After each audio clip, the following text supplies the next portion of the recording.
हरिगुरु पद रत्नाकर का पाठ, पद संख्या 480, 480। पद रत्नाकर का पाठ, पद संख्या 480।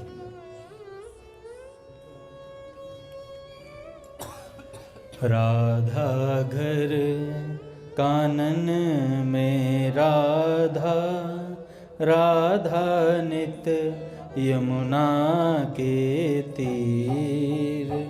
राधा घर कानन में राधा, राधा नित यमुना के तीर।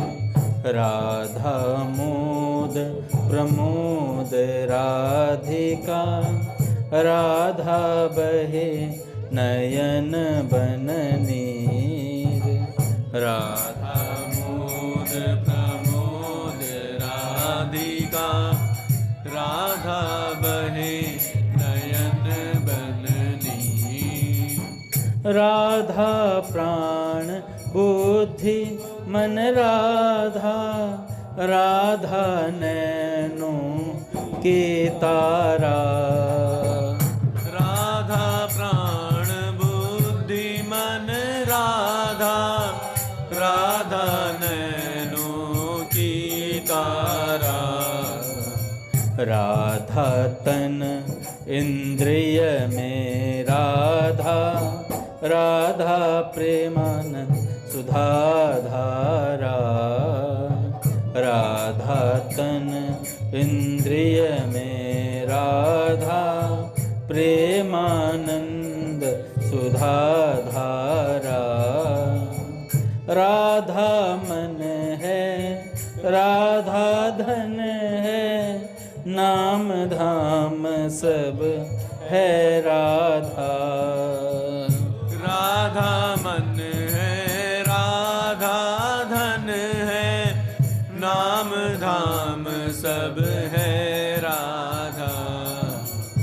राधा भजन ध्यान राधा ही, जप तप यजन सभी राधा। राधा भजन ध्यान राधा ही, जप तप यजन सभी राधा। राधा जगते सोते राधा, खान पान में है राधा। राधा जगते सोते राधा, खान पान में है राधा। राधा उठने और बैठने में भी हंसने में राधा। राधा उठने और बैठने में भी हंसने में राधा। राधा नव बसंत मलयानिल, राधा हरे सभी बाधा। राधा नव बसंत मलयानिल, राधा हरे सभी बाधा। राधा सदा स्वामिनी मेरी, परमाराध्या है राधा। राधा सदा स्वामिनी मेरी, परमाराध्या है राधा। राधा राधा राधा राधा, राधा राधा राधा।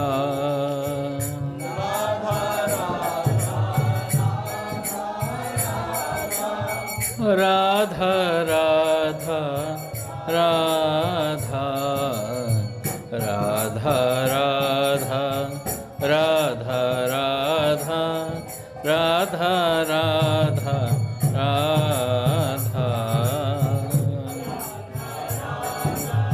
राधा राधा राधा राधा राधा राधा राधा राधा राधा राधा राधा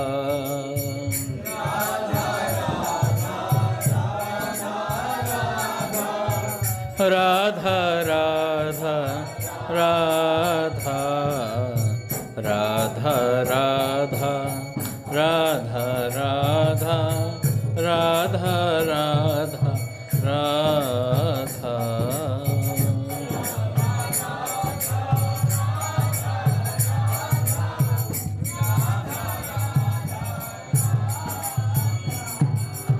बोलिए राधा माधव सरकार की जय। पूज्य श्री भाई जी महाराज की जय। पूज्य श्री राधा बाबा की जय। पूज्या मैया की जय। अपने प्यारे भैया की जय। पूज्य दादा की जय।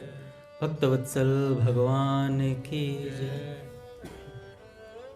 हरि बोल। बड़े सौभाग्य का क्षण है कि आज भी हमें सत्संग और कीर्तन का परम लाभ प्राप्त हो रहा है।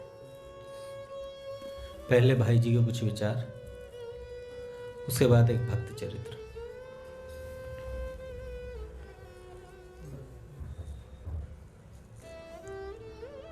भाई जी कहते हैं कि जिससे कुछ भी ना हो सके तो केवल भगवान पर विश्वास करके उनके नाम का जप, स्मरण और कीर्तन प्रारंभ कर दे। भगवान के नाम में महान शक्ति है। वह बहुत शीघ्र पाप ताप का नाश करके भगवान से मिला देता है। वस्तुतः नाम और नामी एक ही है। नाम का प्रेम हो जाने पर तो संसार में सर्वत्र श्री भगवान की ही झांकी होने लगती है। फिर संसार में ऊंच नीच का भेदभाव नहीं रह जाता। हर समय हर स्थान नाम प्रेमी भक्त प्रेम पूर्वक भगवान का नाम गान करता हुआ स्वयं पवित्र होता है और जगत को पवित्र कर देता है। भुवनम पुनाति। श्रीमद् भागवत में कहा है, पृथ्वी में जो भगवान के जन्म की और लीलाओं की मंगलमयी कथाएं प्रसिद्ध हैं, उनको सुनते रहना चाहिए और उन गुण लीलाओं का स्मरण कराने वाले नामों का लज्जा संकोच छोड़कर गान करना चाहिए। अन्य कहीं भी आसक्ति न रखकर संसार में विचरना चाहिए। जो इस प्रकार भगवान के दिव्य जन्म कर्म की कथाओं तथा उनके कल्याण में नामों को सुनने और गाने का व्रत ले लेता है, उसके हृदय में अपने परम प्रियतम प्रभु के नाम कीर्तन से प्रेम का अंकुर उत्पन्न हो जाता है। उसका चित्त द्रवित हो जाता है और लोक साधारण की स्थिति से ऊपर उठकर वह प्रेम की मादकता में कभी तो खिलखिलाकर हंसता है। भक्त कभी तो खिलखिलाकर हंसता है, कभी फूट फूट कर रोने लगता है। कभी ऊंचे स्वर से भगवान को पुकारता है तो कभी मधुर स्वर से उनके गुणों का गान करने लगता है और कभी कभी आनंद मत्त होकर लज्जा छोड़कर नाचने लगता है। अरे भैया, ज्यादा नाम लेने का अभिमान हो जाता है कई बार लोगों को। इस डर से कई लोग नाम नहीं जपते हैं। तो नाम खुले में जपेंगे तो हमारे अभिमान आ जाएगा, कुछ तो आ रहा है। नाम जप करने से चित्त के दुर्गुणों का नाश होता है और सद्गुण अपने आप आते हैं भैया। अभिमान से जरूर बचना चाहिए, पर भजन से कभी नहीं हटना चाहिए। भगवान के नाम की शक्ति पर विश्वास करके यह निश्चय करना चाहिए साधक को कि नाम जब से मेरे मन में अभिमान आदि दोष कभी उत्पन्न नहीं हो सकते, वरम मेरे मन में जो पहले के दोष हैं उन सब का नाश हो जाएगा। नाम का बड़ा प्रभाव है। भगवान के नाम से सारे पाप ताप सहज ही नष्ट हो जाते हैं और श्रद्धा पूर्वक नाम लेने पर तो असंभव भी संभव और अमंगल भी मंगल रूप बन जाता है। शिव पुराण में आता है, श्री हरिनाम कीर्तन से अग्नि शीतल हो जाती है और जल स्थल रूप को प्राप्त हो जाता है। स्थल जल बन जाता है और विष अमृत में परिणत हो जाता है। और शस्त्र समूह फूल के समान कोमल हो जाते हैं। अरे भैया, फिर कलयुग में तो भगवान का नाम ही जीव के लिए एक आधार है हरि नाम को आधार। और या कलिकाल नाहिन रयो विधि व्यवहार, नारद आदि शुकादि शंकर कियो यह विचार, शकल श्रुति दधि मथत काढ़्यो इतोई घृत सार। कलयुग जोग न जज्ञ ज्ञाना, एक आधार राम गुण गाना। कली नाम काम तरु राम को, दल निहार दारिद दुकाल दुख, दोष घोर घन धाम को। इन सब वचनों पर विश्वास करके भगवान का नाम जपना चाहिए। विशुद्ध होकर तथा सारे पापों को छोड़कर जो भगवान का नाम लिया जाता है, उसका तो कहना ही क्या है। हम लोगों को यही आदर्श सामने रखना चाहिए कि भगवान का नाम लेने पर हमारे हृदय में पाप संस्कार का लेश भी न रहे। परंतु जो लोग अभी पाप से नहीं छूटे हैं, इच्छा न होने पर भी जिनके मन तन से पाप आचरण बन जाते हैं, वे क्या करें बेचारे। उनके पाप नाश का उपाय भी नाम जप ही है। अतः पाप नाश होने के बाद नाम जप करेंगे, ऐसी धारणा ठीक नहीं है। जैसे भी हो नाम में लग जाओ बस। पहले नाम जप करके पाप का नाश कर लीजिए, फिर विशुद्ध होकर परम प्रेम पूर्वक नाम जप का विलक्षण आनंद लूटिए। भगवान के नाम में विलक्षण पाप नाशनी शक्ति है। जिस किसी प्रकार भी भगवान के नाम का जीभ से स्पर्श हो जाना चाहिए, उससे पाप नाश होते हैं। स्कंद पुराण में आता है, हंसी से, भय से, क्रोध से, द्वेष से, काम से या स्नेह से किसी भी प्रकार से एक बार भगवान के नाम का उच्चारण पापों का नाश करने वाला होता है। गायत्री और नाम का जप करते काफी समय हो गया एक साधक को। बड़ी अच्छी बात है, इससे बढ़कर और है ही क्या। साधन से कभी ऊबना नहीं चाहिए साधक को। ठीक रास्ता जानने की इच्छा लिखी, सो इस गायत्री तथा नाम जप को क्या बेठीक रास्ता मानते हैं? यही ठीक रास्ता है। इसी पर विश्वास पूर्वक चलते रहें। इस समय चाहे आपको इससे लाभ ना दिखे। कई बार क्या होता है, नाम जप करते करते कुछ हो नहीं रहा, बहुत कुछ हो रहा है, हमें पता नहीं चलता, साधक ऊब जाता है। जैसे कई भैया कहते हैं, कई बार शुरुआत में जब लगे थे तो ऐसा लगता था आज भगवत प्राप्ति कर लेंगे अगले दिन, और करते करते कई साल बीत गए तो फिर ठीक है यार, कर्म कांड की तरह चलता है। फिर नाम जब भी 16 माला हो गई, 25 माला हो गई, 30 माला हो गई, टांग दी खूंटी पे, अब थोड़ी देर इंस्टा देखो, फिर थोड़ी देर फेसबुक देखो और फिर सो जाओ। फिर अगले दिन कोई पूछे तो ऐसे बताओ जैसे मुझे भगवत प्राप्ति हो रखी है। राघव जी आप पूछ लो, अंगद जी भगवान की प्राप्ति, अब कोने में चलो मैं बताता हूँ भगवत प्राप्ति। ऐसे बताऊंगा जैसे मैं अभी मिलकर आ रहा हूँ, ठाकुर से बात करके आ रहा हूँ, ऐसे हो जाता है। पर क्या होता है, हमारा साधन कैसे चलता है, कर्म कांड की तरह चलता है। जैसे अवधेशानंद गिरि जी महाराज कहते हैं, उसे कहते हैं कि कर्म कांड बन जाता है साधन भी। बस करा टांगा चल दिए, करा टांगा चल दिए, कोई आंसू नहीं, कोई बात नहीं, कोई भगवान से कोई प्रेम की कोई बातचीत नहीं करी, कभी एकांत में रोते नहीं। नित्य साधक को वो अपने राम जी की कथा कहते हैं यार, नहीं यार, मुरारी बापू जी वो कहते हैं क्या त्रिकाल संध्या करोगे आप। सबसे बढ़िया त्रिकाल संध्या तो है 3 बार ठाकुर जी के लिए रो लो दिन में। सुबह ठाकुर जी के लिए आंसू बहा लो, दोपहर में 1 बार आंसू बहा लो, रात्रि में 1 बार आंसू बहा, हो गई त्रिकाल संध्या। इससे बढ़िया और क्या बात है। तो भगवान के लिए थोड़ा चित्त गीला होना चाहिए, द्रवीभूत होना चाहिए। चित्त में वो चिपचिपापन नहीं है, फिर कैसे भगवान से प्रेम होगा। भगवान की यादें नहीं आती पूरे दिन, ऐसे ही निकल जाते 2 दिन 3 दिन 10 दिन 15 दिन, महीने 6 महीने ऐसे निकल जाते हैं। कभी भगवान के लिए रोना नहीं आता है।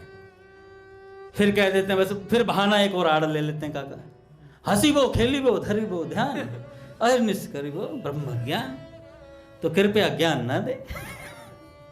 भगवान से आप जानते हो और आपका हृदय जानता है भगवान से आप कितना प्रेम करते हैं। दूसरे को बताने की जरूरत नहीं है कि जो तेरे घट प्रेम है तो कही कही काहे जनाए, अंतर्यामी जानी है अंतर मन को भाव।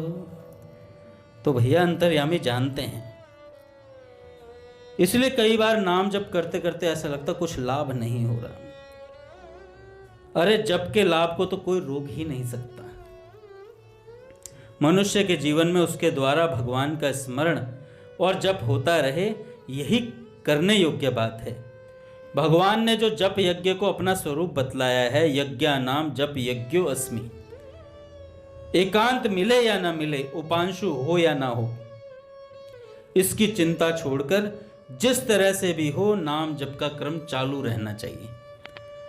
कई लोग आते हैं ना नई नए साधना के मार्ग में, अरे जीभ से ना उपांशु तेज है, उपांशु वाला नाम जप, उपांशु से भी मानसिक नाम जप तेज है, तो सीधा तेज वाला करेंगे, सीधा तेज वाला करेंगे, सीधा मानसिक पे उतरेंगे, मानसिक करने अपने को।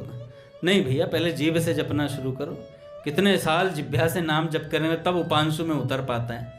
फिर कई लोग उपांशु करते करते मानसिक में आता है। ऐसे ही थोड़ी ना साधारण सी बात है। तो इससे बढ़िया जब कुछ ना हो तो जीभ से जपना शुरू कर दें। जप का क्रम चालू रहना चाहिए और भगवान के नामों में कोई छोटा बड़ा नहीं। जिसको जिस नाम में रुचि हो, जो प्रिय लगे वह उसी का जप कीर्तन करे, परंतु दूसरे को कभी छोटा न समझे, न किसी की निंदा करे। जैसे एक ही भगवान के अनेक स्वरूप हैं, वैसे ही अनेक नाम भी हैं। भगवान दो नहीं हैं। जो भगवान जिस नाम रूप का उपासक हो, जो भगवान के जिस नाम रूप का उपासक हो, वह उसी के नाम रूप की उपासना करे, पर यह समझे कि दूसरे जितने नाम रूप हैं सब मेरे भगवान के हैं। पट खोलेंगे महाराज। श्री राम जय राम जय जय राम, जय राम। श्री राम जय राम जय जय राम, जय जय राम। श्री राम जय राम जय जय राम,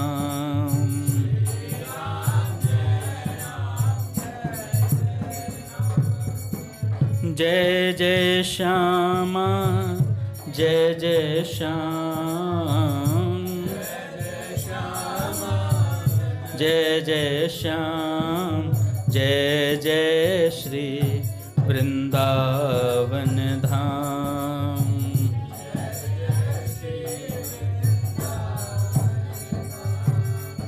बोली राधा माधव सरकार की जय। गोस्वामी जी महाराज एक बड़ी सुंदर प्रार्थना बताते हैं अपने विनय पत्रिका के अंदर। राम जी से प्रार्थना करते हैं, कहते हैं, अरे मन, तू नाम का स्वाद लेकर नाम जप कर। अरे मन, क्या तू कभी श्री रघुनाथ जी से भी लगेगा? रे कुटिल मन, तू कुमार्ग, बुरी चाल, दुर्बुद्धि और बुरी कामनाएं और छल कपट कब छोड़ेगा? तू बड़े भारी अज्ञान के वश होकर विषय रूपी विष को अमृत मान रहा है और भगवान के भजन रूपी अमृत को आग के समान समझ रहा है। अपनी इस उल्टी रीति और विषयों की प्रीति को त्याग कर तू श्री राम जी के चरणों में कब प्रेम करेगा? कब तू राम नाम के सुंदर अक्षर और कोमल अर्थ रूपी लड्डुओं को श्री रघुनाथ जी के प्रेम रूपी चाशनी में पगवाएगा? भाव यह है, क्या तू प्रेम पूरित हृदय से कभी अर्थ सहित श्री राम नाम का जप करेगा? जो तू इस तरह अपने स्वामी के गुणों को गा गा कर उन्हें रिझा लेगा तो तुझे मुंह मांगा पदार्थ मिल जाएगा। इस प्रकार करने से तू मोक्ष सुख सेज पर सदा के लिए सो जाएगा। मन की बड़ी भारी जलन राम जी के नाम से भाग जाएगी। गोस्वामी जी कहते हैं कि राम जी के नाम से भाग जाएगी। उस दिन मैं बता रहा था, मोटे गणेश जी वाले महाराज जी कई लोगों को इन्होंने भगवत प्राप्ति करवाई और स्पष्ट बोल दिया करते थे। कोई साधु भी बैठता था ना सामने, वेशधारी साधु, तो उसे भी उसको देख करके बोल देते थे कि वेश ही धारण किया हुआ है, अभी वो बात नहीं आई है जिससे प्रभु मिलते हैं। तो कई महात्मा लोग चिढ़ते भी थे मोटे गणेश जी वाले महाराज जी से कि ये अटपट बोल देते हैं, कुछ भी बोल देते हैं। पर भगवत प्राप्त संत थे तो इसलिए पोल पट्टी जानते थे सबकी कि कौन कितना भजन में लगा हुआ है, तो सबको बोल देते हैं अभी ऊपर ऊपर का चल रहा है, भीतर आग नहीं लगी है भगवत प्रेम की। तो भैया कई साधकों को भगवान के दर्शन करवाए। एक दिन उन्होंने भरत व्रत किया, मानस जी का पाठ कर रहे थे और मानस जी का जब पाठ कर रहे थे तो वहां पर चौपाई पढ़ी कि जन्म भूमि मम पुरी सुहावनी, उत्तर दिशि बह सरजू पावनी, जा मज्जन ते बिनहि प्रयासा, मम समीप पावहि नर वासा। कहते हैं यह सुहावनी पुरी मेरी जन्म भूमि है, इसके उत्तर दिशा में जीवों को पवित्र करने वाली सरयू जी बह रही हैं, जिसमें स्नान करने से बिना ही परिश्रम के जीव मेरे समीप वास पाता है। ये चौपाई उन्होंने सुनी मोटे गणेश जी वाले महाराज जी ने, तो तुरंत भाव से सरयू जी पहुंच गए। भाव से वृंदावन में बैठे थे और भाव से सरयू जी पहुंच गए। जाते ही ठाकुर जी ने हृदय से लगाया और लक्ष्मण जी, भरत जी, शत्रुघ्न जी के साथ सरयू जी के मध्य में जाकर क्रीड़ा करी। सबने एक दूसरे के ऊपर जल उछाला और फिर राम जी ने गले से लगाया। तो जब इधर बैठे आसन, भैया सरयू जी चले गए मानसिक, और इधर जहां आसन पे बैठे थे, जहां मानसिक चिंतन कर रहे थे, यहां पूरा आसन गीला हो गया उनका। उनकी पत्नी आई, उन्होंने कहा कि आप कहीं गए थे क्या, जमुना जी नहा के आए हैं क्या? कह रहे जमुना जी नहीं गया था, मैं तो सरयू जी गया था नहाने और राम जी से मिल करके आ रहा हूं अभी, चारों भैयान के संग खेल के आया हूं अभी। और ऐसी स्थिति महाराज जी की थी, ऐसा मानसिक चिंतन था। एक दिन ऐसे ही बैठे हुए थे, महाराज जी का स्वास्थ्य गड़बड़ था, तो महाराज जी से मिलने के लिए गए। पूज्य मलुकपीठ सरकार कहते हैं हमारे महाराज जी, मिलने के लिए गए। तो मोटे गणेश जी वाले महाराज जी ने कहा आओ बैठो। उनका स्वास्थ्य बहुत ज़्यादा खराब था, तो जिस खटिया पर लेटे हुए थे ना, उस खटिया पे उठ करके बैठ गए और उन्हें आसन दिया बैठने के लिए। तो महाराज जी से मिलने गए तो भाव में थे और रो रहे थे महाराज जी उस समय। तो महाराज जी ने पूछा कि आप रो क्यों रहे हैं? तो मोटे गणेश जी वाले महाराज जी ने कहा, जिस जगह खाट पर इस समय तुम बैठे हो ना, अभी थोड़ी देर पहले गोस्वामी तुलसीदास जी मुझसे सत्संग कर रहे थे, यहीं बैठ करके गोस्वामी जी सत्संग कर रहे थे मुझसे। अब इतना सुना और महाराज बड़ा भाव विभोर हो गए। तो कहते हैं ऐसे संत भगवान नाम में तर रहते थे।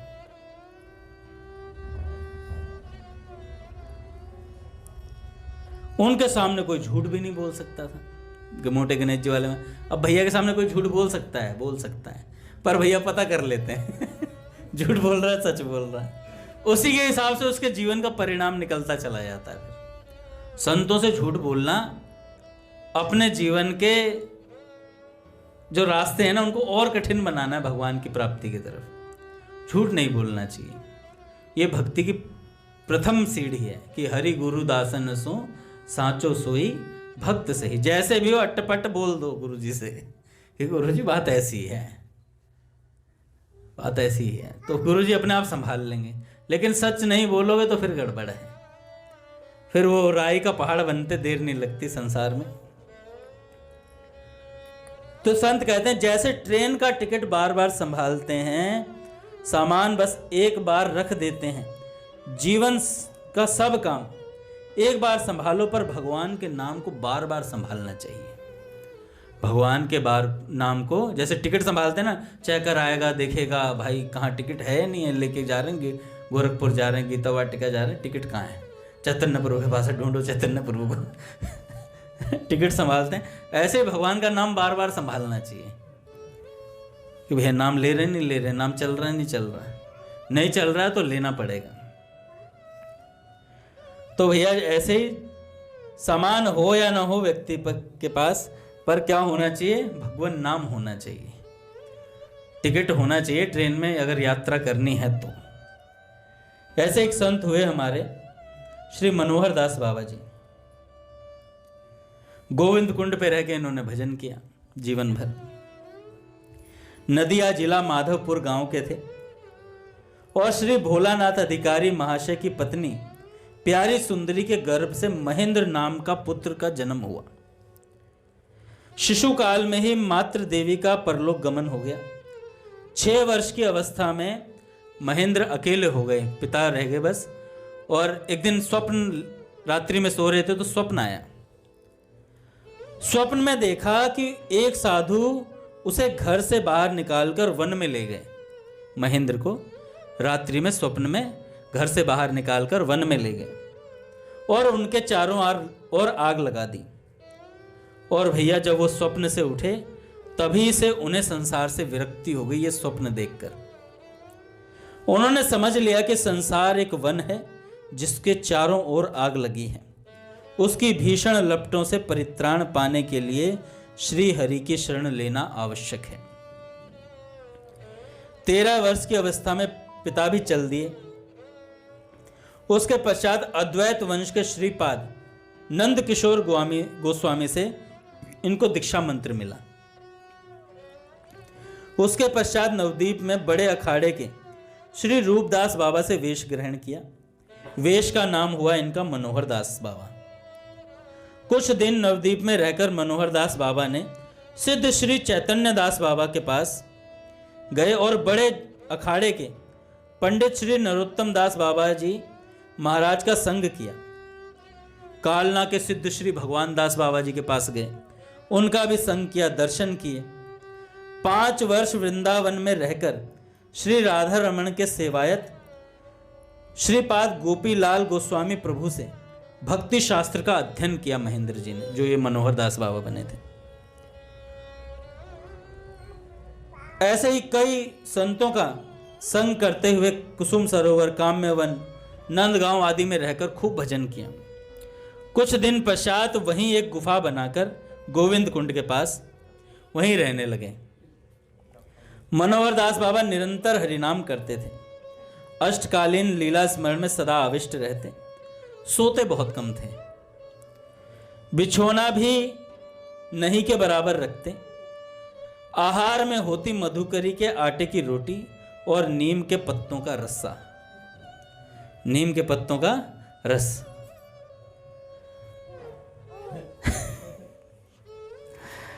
अंत में कुछ दिनों में वह भी नहीं लिया उन्होंने, वो भी छोड़ दिया।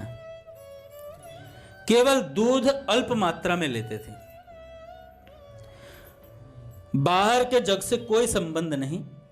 एक मंदिर का निर्माण कर मदन मोहन की सेवा चलाई अवश्य, पर मंदिर की सेवा परिचालन आदि से उदासीन रहे। एक संत और थे काका, खूब भजन करते थे। तो किसी ने उनसे कह दिया कि भाई थोड़ा मंदिर थोड़ा वो बनवा देंगे,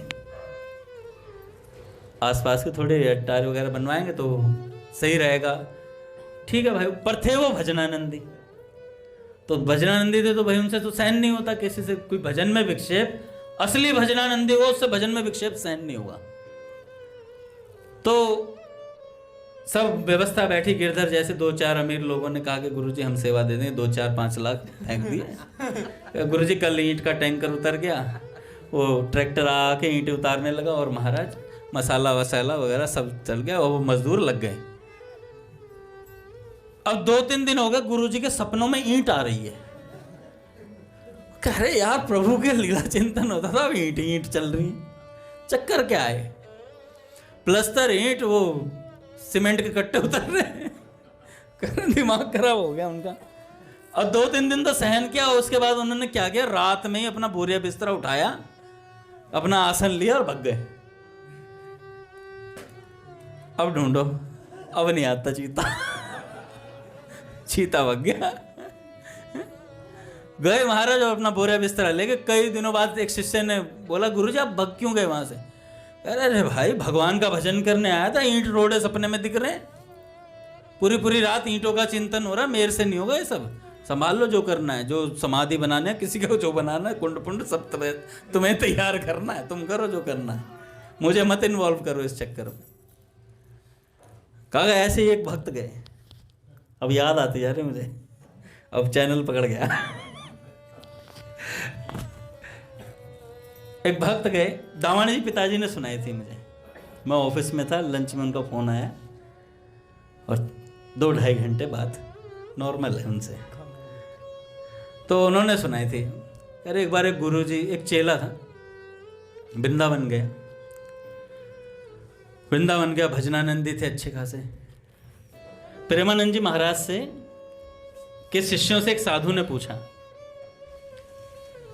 वो आए मिलने के लिए, तो राघव जी शिष्यों से पूछा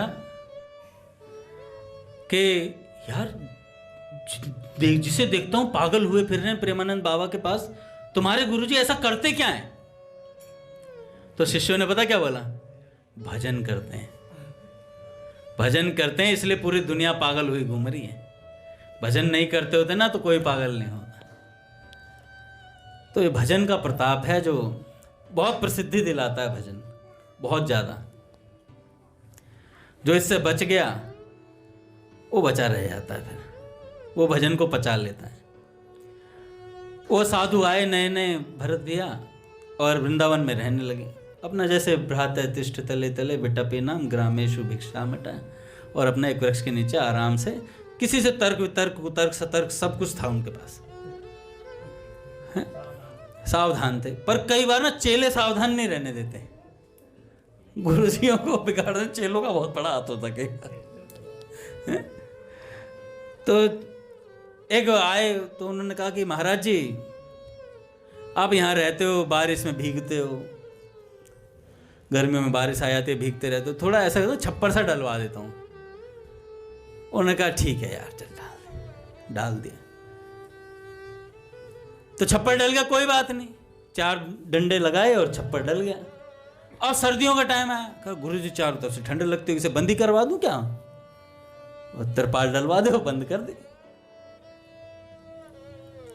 और तिरपाल भी, अब जैसे हमने अभी एक नए संत हैं, वो कौन हैं जो बहुत गुस्से में से बोलते हैं केवल कृपा राधा रानी की कृपा, बेचारे अच्छा भजन कर रहे थे, अच्छा खासा भजन कर रहे थे, मेरे जैसे यूट्यूबर पहुंच गए इंटरव्यू लेने।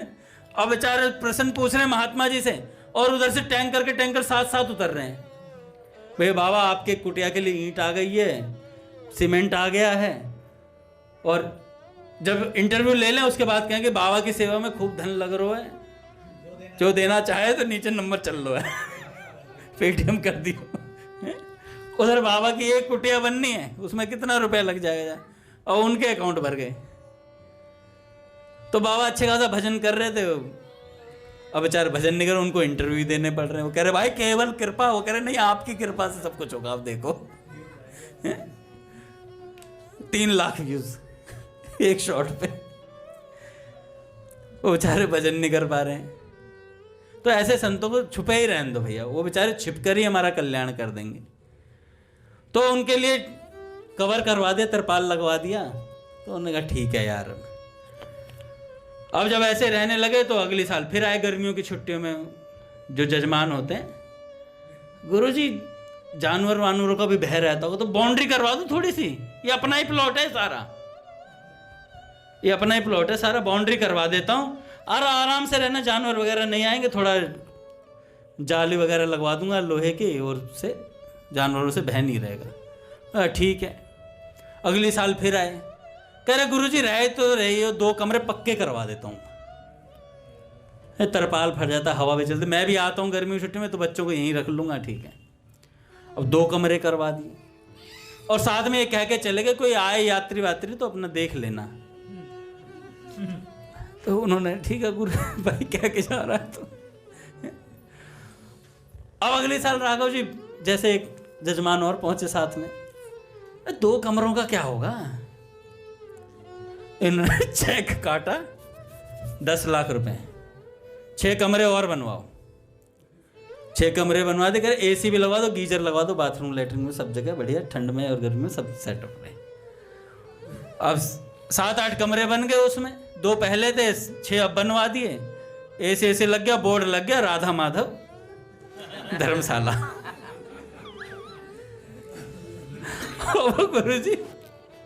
गुरुजी रह रहे हैं उसमें आराम से। तो अगले साल चेला फिर आया गर्मी की छुट्टी में बच्चों के साथ, गुरुजी प्रणाम, कह रहे ठीक है भैया। तो गुरुजी आप खाली तो बैठे ही रहते हो, यात्री आए तो एक कमरा मैनेजर का बनवा देता हूँ अलग से, तो आप ऐसा करो, इसको संभाल लेना और कमरों को देखते रहना, कोई आए तो दे देना। अब भैया हर लोग एक जैसा तो होता नहीं है। अब 10-15 कमरे हो गए बढ़िया चकाचक, और उसमें मैनेजर का कमरा बन गया। महात्मा जी भजन कम करें, पर्ची ज़्यादा कट रही है वहाँ। अब आ रहे हैं, स्लिप काट रहे हैं, काका विद फैमिली 1100 रुपीज़ पर हेड। तो ऐसे पहुंचे। एक बंदा स्कॉर्पियो एन से उतरा, राघव जी विद फैमिली। राघव जी आया, उन्होंने कहा अरे भाई कमरा साफ करवाओ। तो महात्मा जी बैठे थे, इन्हें पता नहीं महात्मा जी हैं, तो सोच रहे थे भाई मैनेजर है सफाई करवाएगा, बंदे नहीं है तो खुद साफ करेगा। अब कहा महात्मा जी से, मैनेजर जी से, मैनेजर साहब 7 नंबर कमरा खोल दीजिए, हमारी उनसे जान पहचान है जिनका आश्रम है। बात हो गई है, और जैसे कमरा खोला तो उसमें धूल धक्कड़ जम रहा था। तो जो महात्मा जी थे उन्हें बुला के लाए, भाई इसे साफ करो। महात्मा जी बड़े परेशान आए, वो गमछा सा लेके बेड पे थोड़ा सफाई कर रहे हैं, धूल धक्कड़ साफ कर रहे हैं, पंखे। अब 1-2 दिन तो हुआ, फिर माथा सनका उनका, अमा माँ जी सटक ली। और अगले दिन ही रात को कह रहे बहुत हो गया ड्रामा, भजन करने आए थे, इसने पूरी धर्मशाला खोल दी। कल को कहेगा पार्किंग भी बनेगी, यहाँ सब कुछ बनेगा, वृंदावन पूरा धाम बना दिया इसने, बिल्डिंग चापे गए। हम तो भजन को आए थे, कर क्या रहे हैं, अपना बोरिया बिस्तरा उठाया और रात को गोली। जय बाबा की। बाबा गए और ने कहा भजन करना भाई तो यही होता है, प्रसिद्धि मिलती है राघव जी। अभी मीटर कर रहा मैं। तो क्या हुआ, अब ऐसा ही हुआ भैया, प्रसिद्धि मिलती है तो आदमी खो जाता है। फिर तो बाबा क्या करते थे, अल्प दूध पर रहते थे मनोहर दास बाबा, आराम से थोड़ा सा दूध लेना, सेवा चलाई अवश्य, पर ज्यादातर उदासीन रहे आश्रम वगैरह इन सब चीजों से। वे लोक संग त्याग कर एकाकी समय ज्यादा व्यतीत करते, बोलते बहुत कम थे। शिष्य आदि करने की बात होती तो अस्थिर हो जाते, जिसको देखते उसे दंडवत प्रणाम करते, सदा आत्मनिंदा करते, पर निंदा नहीं, आत्मनिंदा करते। जैसे मैं करता रहता हूँ राघव जी की, मतलब ये पर निंदा हो गई। ये करते हैं आत्मनिंदा, क्योंकि साधु स्वभाव है तो आत्मनिंदा करते हैं। तो साधु होगा वो आत्मनिंदा करेगा, पर निंदा नहीं करेगा। हैं? जो कह रहे हो ना वही कह रहा हूं। तो किसी को चरण स्पर्श न करने देते, चरण धोते समय चरणों का जल घिसकर रज में मिला देते थे अपने चरणों के जल को। कहीं कोई उस जल को चरणामृत के रूप में ग्रहण न कर ले, इसलिए भजन के आवेश के कारण बाबा शरीर की तरफ तो ध्यान देते ही नहीं थे। मच्छरों से परेशान हो दूसरे साधु मसहरी का व्यवहार करने को बाध्य होते थे। मच्छरदानी वगैरह या जो होती है तो प्रयोग कर लेते थे, पर बाबा से कोई मसहरी लगाने को कहता तो कहते क्यों भाई, मच्छर हमारा क्या बिगाड़ता है। वह तो अधिक निद्रा आने में बाधा डालकर भजन में हमारी सहायता ही करता है, भजन में हमारी सहायता ही करता है। तो बाबा कहते हैं कि भैया ये तो हमारी भजन में सहायता करते हैं मच्छरों से कोई परेशानी नहीं। एक बार ब्रज में बहुत ज़्यादा सर्दी पड़ी, ललिता कुंड में बर्फ तैरने लगी। बाबा के पास ओढ़ने के लिए एक फटी रजाई थी, मतलब रजाई क्या, वो जो पतले वाला होता है ना, ओढ़ना सा होता है वैसा, और कुछ था नहीं। रात्रि में भजन करते समय उनका शरीर थरथर कांपने लगा। भजन में निविष्टता न होते देख उन्हें शरीर पर बड़ा क्रोध आया कि शरीर ठंड मान रहा है, भजन नहीं करने दे रहा है। उसी समय कुंड के बर्फीले पानी में कूद गए। रात्रि में निकट में नवदीप दास बाबा रहते थे। उन्होंने अर्धरात्रि में कुंड में स्नान करने का कारण पूछा बाबा से। तो बाबा बोले, देह बड़ा पोषकी हो गया है, अर्थात लिहाफ और रजाई मांगने लग गया है। किसी वैष्णव ने उनसे पूछा, बड़ी सुंदर बात है। किसी वैष्णव ने उनसे एक प्रश्न किया मनोहर दास बाबा से, भजन में जो विघ्न आते हैं उन पर कैसे काबू पाया जा सकता है? भजन में जो विघ्न आते हैं उन पर कैसे काबू पाया जा सकता है? उत्तर में बाबा ने कहा, प्राणों की बाजी लगाकर भजन के लिए चेष्टा करने से भजन में आए विघ्न दूर हो जाते हैं। साधक की सरल एकांतिक चेष्टा देखकर परमात्मा प्रसन्न होते हैं और भजन का दरवाजा खोल देते हैं भगवान। यह एक दिन में नहीं होता। विघ्न भजन करते करते क्रमशः अंतर ध्यान होते हैं। भजन में जैसी दृढ़ता और एकांतिकता की आवश्यकता है, वैसे ही धैर्य और सहिष्णुता की है। भजन के लिए उपयुक्त अवस्था में चित्त को रखना बड़ा कठिन है। जड़ वस्तु से आसक्ति जाए बिना चित्त शुद्ध नहीं होता, भक्ति नहीं होती, और भक्ति हुए बिना चिद वस्तु के स्वरूप की उपलब्धि नहीं होती। भजन के प्रभाव से जैसे जैसे जड़ीय संस्कारों का क्षय होता है, वैसे वैसे चित्त निर्मल होता चला जाता है और विघ्न हटते चले जाते हैं। उसके बाद बाबा ने श्रावणी शुक्ला त्रयोदशी को बाबा ने अप्रकट लीला में प्रवेश किया और 2 ग्रंथों की रचना की, नाम रत्न माला और वैदिग्ध विलास। ये हुए हमारे मनोहर दास बाबा जी। नहीं, वो अलग है, ये तो ब्रज के भक्त। ऐसे इनके पास एक भजन करते थे इनके शिष्य हुए दुर्लभ दास बाबा। दुर्लभ दास बाबा जी, एक दिन क्या हुआ, दोपहर में कड़ी धूप में नीम के वृक्ष के नीचे बैठे थे दुर्लभ दास बाबा जी। हाथ में माला थी, नाम जप कर रहे थे। सहसा उनके सामने धूम्र वर्ण की एक प्रकांड भीषण मूर्ति उपस्थित हुई, मतलब एक काला सा आदमी प्रकट हुआ। वह उनके चारों ओर घूमने लगा। उन्होंने विस्मय भरे स्वर में पूछा, आप कौन हैं और यहां किस लिए आए हैं? तो उसने कहा, मैं कालदूत हूं, आपको लेने आया हूं। तो बाबा ने कहा, तो ठीक है, ले चलिए, मैं तैयार हूं। बाबा ने कहा, आप नाम जप छोड़ दें। जब तक नाम जप नहीं छोड़ेंगे मैं आपको ले जा नहीं सकता, हाथ नहीं लगा सकता। तो उन्होंने कहा, मैं नाम जप नहीं छोड़ूंगा, आप मुझे ऐसे ही ले चलें। दुर्लभ दास बाबा ने दृढ़ता पूर्वक कहा। तो वो छाया मूर्ति वहां से भाग खड़ी हुई।